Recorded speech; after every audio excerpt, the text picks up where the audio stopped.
Thank you very much for that welcome. It's now my pleasure to introduce Carol Carter, the Chief Executive of Origin Housing.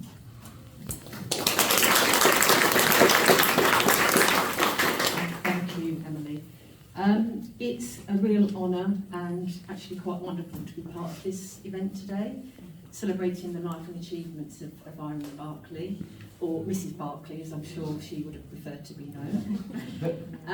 And it's not just about her achievements. What's come through really clearly, particularly for me today, is her strong work ethic, but also her social values, which I can see had passed through to her family. And it's really great to see members of her family here today, as well as residents who knew Irene. So I've been asked to say a little bit about the history of social housing, which is a little bit daunting because I'm obviously surrounded by illustrious historians here. But I went back and looked at my textbooks, which are now quite old, and pulled a little bit together. So I won't keep you too long, and thank you so much for your patience. So I'm going to quote initially from King George V in 1919. So please do excuse the outdated language. This language would not be used today. But what he said in a speech to local authority representatives was, while the housing of the working classes has always been a question of the greatest social importance, never has it been so important as now. It's not too much to say that an adequate solution of the housing question is the foundation of all social progress.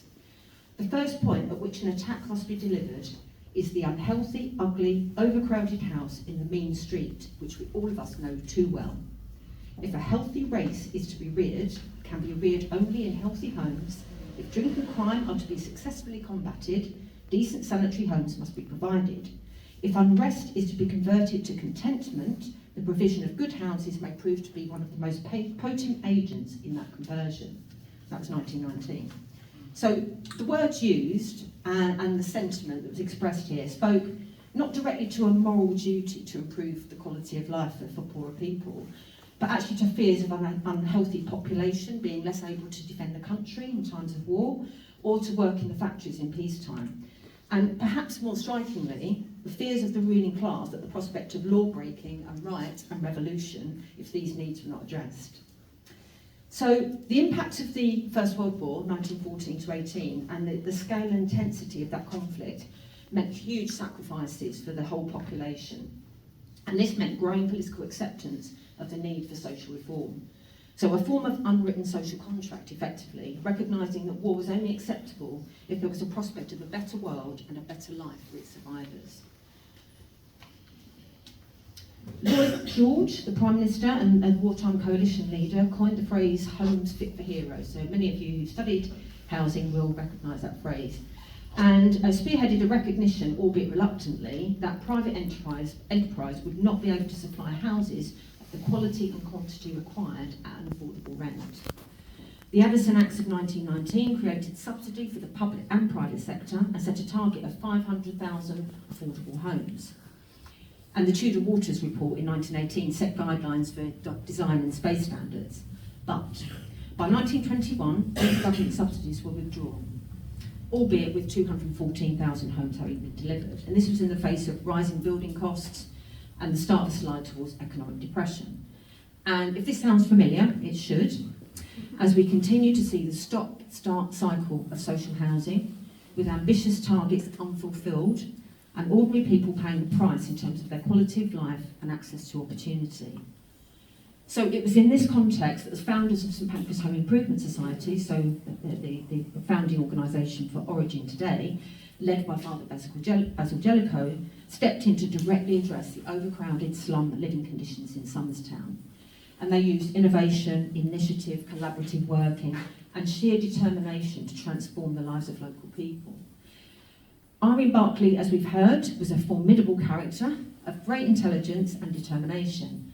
And she made an enormous contribution to making sure that these new homes were high quality, well maintained and managed, but also that the tenants themselves fulfilled their obligations, much like a social contract. So today in England, there are 8.5 million people in housing need. And for half of these, social housing would be the best solution. We spend a higher percentage of GDP on housing allowances than any other developed nation. And yet we have some of the lowest quality housing. If we were to redirect those allowances into social housing provision, tenants would save £18 billion. That's equivalent to £5,000 per household per year. Just 1 year of building the annual requirement for social rent homes would benefit the economy to the tune of £51 billion. We could meet housing need and significantly benefit the economy and society if, as a country, we built 90,000 social rent homes a year and maintained the existing homes to safe and decent standards. Last year, across England, less than 10,000 social homes were built. In the same period, over 52,000 households were accepted as statutorily homeless, and 24,000 social homes were sold. We're going backwards. But it simply needs political will to move forward. And in an election year, our would-be political representatives need to demonstrate that they have this political will in abundance if we're to trust them with our vote and work alongside them to deliver. Thank you. Yeah.